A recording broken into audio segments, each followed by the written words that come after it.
All right, well, welcome to Community Extras. And we're in the final descent of our community season as we're about to wrap up in a couple weeks for the summer.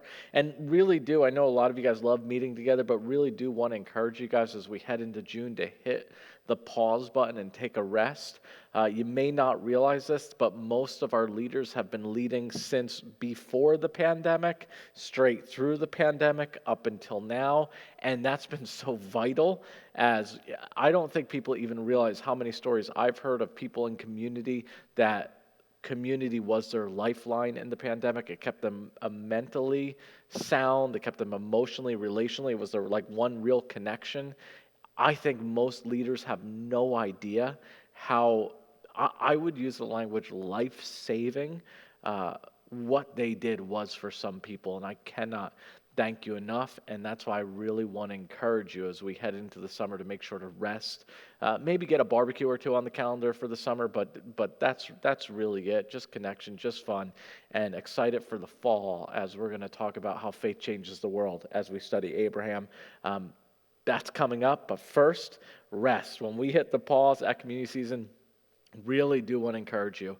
You've been going hard. It makes a huge difference, but we see woven into the creation is a need at times to rest, refresh, recharge so that we can run well again. And that's my hope for you guys as leaders, as we have an amazing study coming up in the fall and some really cool resources.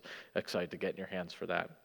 This past week was Mother's Day, a little different. We usually go through books of the Bible. We talked about Deuteronomy 6 with Mother's Day, and just two kind of observations for our community group.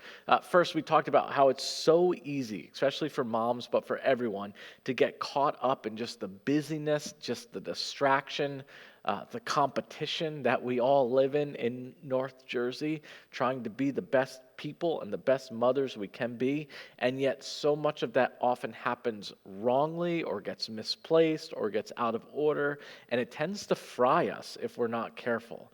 And we saw the first and most important thing that God has designed us to do is first love him with all our heart, with all our soul, with all our mind, with all our strength.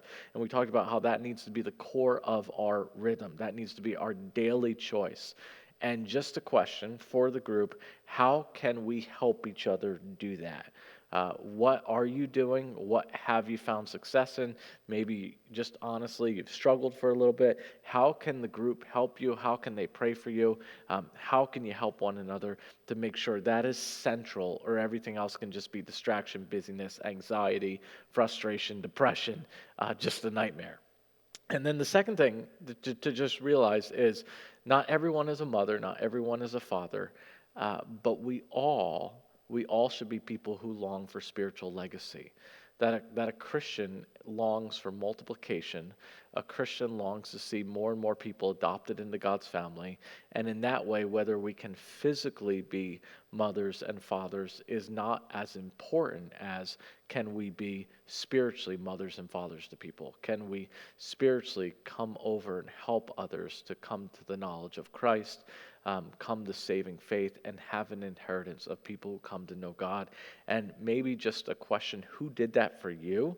What spiritual mothers and fathers were in your own life? What did they do? And who are you doing that for? And who could you do that for? And so hope you guys have a great discussion, and look forward to hearing how it goes.